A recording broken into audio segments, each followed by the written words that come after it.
Pour insérer des shortcodes très uniques comme un bouton, des listes ou même une vidéo YouTube dans votre page, simplement allez au-dessus de la barre outils et cliquez sur le bouton Insérer le shortcode. Un petit tunnel va apparaître pour montrer plusieurs types de shortcodes que vous pouvez utiliser dans votre site web. Dans cette vidéo, on va vous démontrer les plus populaires qu'on va utiliser plus pour votre site web. Pour commencer, on va ajouter un bouton. Tu peux faire une recherche du mot, comme ceci, ou tu peux te promener à travers le tout et trouver le mot bouton. On va cliquer dessus. Toutes les settings de la grosseur du bouton, la couleur du bouton et le texte, vous pouvez tout changer ceci. Sur les sections que vous devez être au courant pour changer pour votre bouton, c'est mettre le bon lien en place. Si c'est un lien externe, assurez-vous que ça ouvre dans une nouvelle fenêtre. Ou si c'est un lien interne, d'utiliser la même fenêtre, qui est le tab similaire.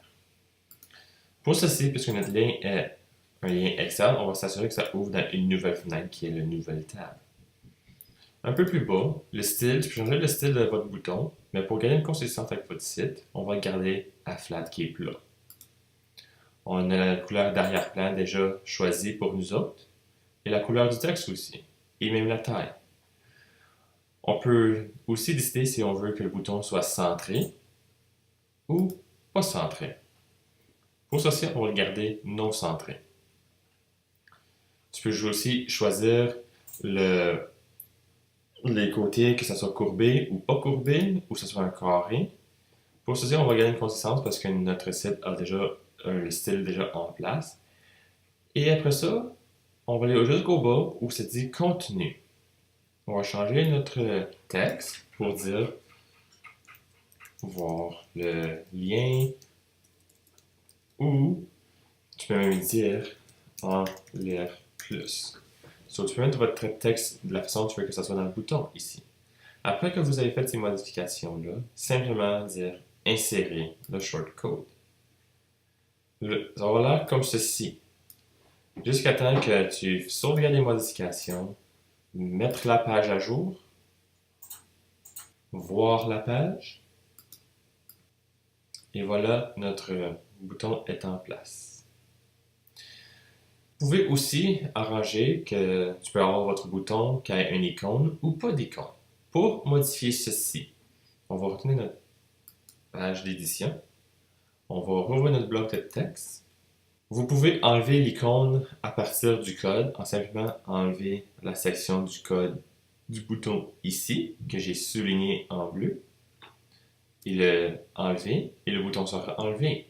Mais si tu veux insérer un nouveau bouton sans qu'il y ait l'icône déjà insérée, simplement enlever le vieux bouton, retourne dans le bouton insérer le shortcode, peser sur le bouton, gardez les mêmes settings que vous avez déjà eu avant, avec le même lien, le même bouton.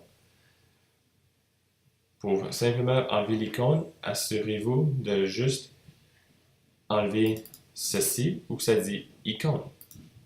S'assurer qu'il n'y a rien dans cette boîte ici. Et faire insérer le shortcode. Mais si tu veux insérer une différente icône, tu peux cliquer sur le bouton ici et tu auras une grosse sélection de différentes icônes que vous pouvez utiliser. Pour le moment, on ne met pas d'icône. On va insérer notre bouton et sauvegarder nos modifications et même notre page à jour. Retournez à notre page de formation. Rafraîchir la page. Et voilà, notre icône est maintenant partie. Et là, quand on clique dessus, ça va ouvrir une nouvelle fenêtre puisqu'on a mis un lien externe. Pour ajouter un différent shortcode comme des listes avec une icône sur le côté, on retourne à notre page d'édition. On va rouvrir notre bloc de texte. On va mettre un Enter en dessous pour créer une nouvelle ligne. On va retourner à notre bouton insérer le shortcode et on va choisir Liste. Vous pouvez choisir l'icône que vous voulez utiliser en cliquant le bouton ici. Tu as une grosse sélection d'icônes. Mais l'icône sera déjà choisie pour votre site avec la couleur déjà choisie basant sur le design de votre site web.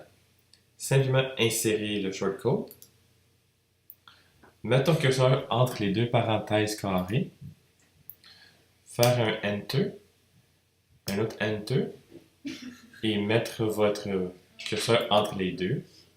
Retourner dans la barre d'outils et choisir la liste à puces et commencer à ajouter vos items de liste.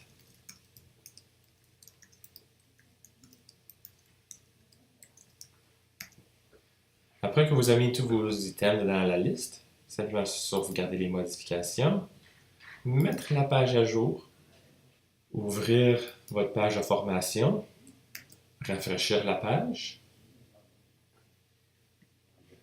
Et voilà, notre liste d'items a été ajoutée. De plus, avec les shortcodes, nous avons parfois des vidéos qu'on veut mettre. Au lieu de mettre un petit iframe de YouTube qui n'est pas responsive, vous pouvez insérer un shortcode YouTube qui va être responsive et ça va vous permettre aussi de ne pas montrer autres vidéos qui sont reliées à cette vidéo-là. So, tu peux faire que ce soit un ton vidéo. Pour faire ceci, nous allons insérer un autre shortcode. Choisir YouTube Advanced. Vous avez simplement à mettre le URL de votre vidéo. La largeur et la hauteur, laissez-les comme qui est, parce qu'on a déjà notre largeur du lecteur qui va déjà être responsive pour votre site ou de la colonne qui a été placée dedans. Après ça, on va s'assurer qu'on ne monte pas la page titre du vidéo. On ne veut pas que ça soit autoplay. On ne veut pas que ça fasse des loops. Puis c'est ça ici, tu veux s'assurer que c'est toujours à non pour les vidéos reliées. Après ça, tant qu'à faire insérer, mettre votre page à jour. On va retourner à notre page de formation. On va la rafraîchir. Et voilà, notre vidéo a été placée sans le titre. On peut le jouer. Mais il y a encore les options qui peuvent contrôler la vidéo. Puis vers la fin, il ne va pas montrer les vidéos reliées.